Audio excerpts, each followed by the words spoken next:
नमस्कार मित्रों, जय श्री कृष्णा।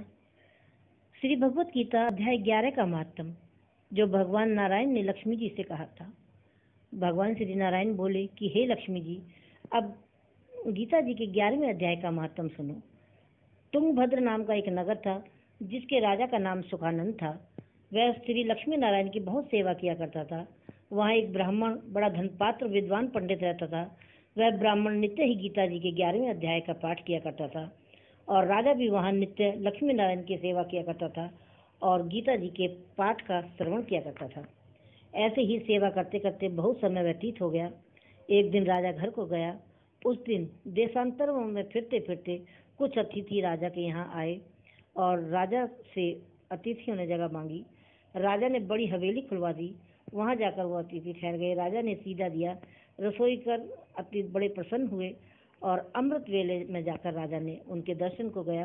राजा का बेटा भी राजा के साथ गया और राजा उस हवेली में आया और जो महंत था उसके साथ बातचीत करने लगा। राजा का पुत्र खेलने लगा और वहाँ एक प्रेत था। उस प्रेत ने राजा के पुत्र को मार दिया।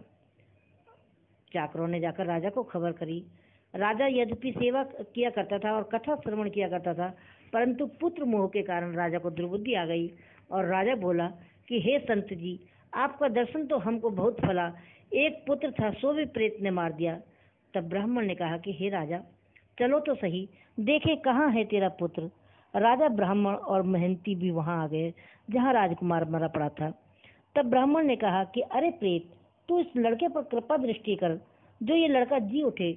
मैं तुझे गीता जी के 11वें अध्याय का पाठ सुनाता हूँ, तू श्रवण कर, इससे तेरा कल्याण होगा। अब तू पिछले जन्म की बात कह। तब प्रेत बोला कि मैं पिछले जन्म में ब्राह्मण था और इस गांव के बाहर ही हल जोता करता था। वहां एक दुर्बल विप्र आया और इस खेत में आकर चक्कर खाकर गिर पड़ा। उसके अंगों से रुधिर निकला और एक कील ने उसका मांस नोच खाया। मैं बैठा बैठा देखता रहा। मेरे मन में जरा भी दया नहीं आई और ना ही मैंने उसे छुड़ाया। इतने में एक और पंडित आया। उसने यह देखा और मुझे कहा कि अरे हल जोतने वाले विप्र, तेरे कर्म तो चंडाल के हैं। निर्दयी, तेरे खेत के पास विप्र पड़ा है और विप्र के मांस को चील तोड़कर खाती है। अरे तू आंखों से अंधा है जो छुड़ाता तक नहीं। मेरे श्राप से तू प्रेत योनि पावेगा। और तब मैंने उसके चरण पकड़ लिए और कहा कि मेरा उद्धार कैसे होगा। तब पंडित ने कहा कि जब तुझे कोई गीता जी के 11वें अध्याय का पाठ सुनावेगा तभी तेरा उद्धार होगा। प्रेत अपनी कथा कह चुका।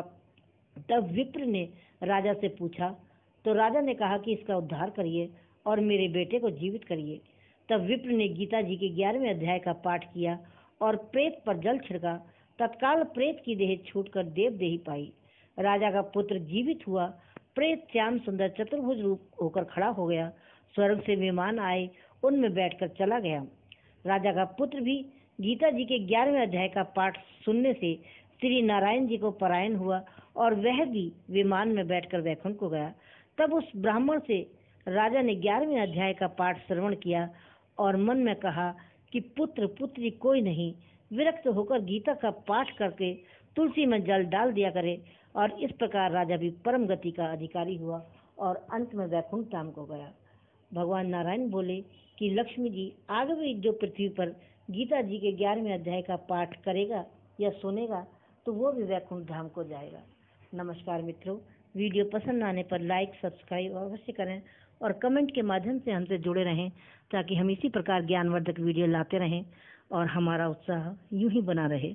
नमस्कार।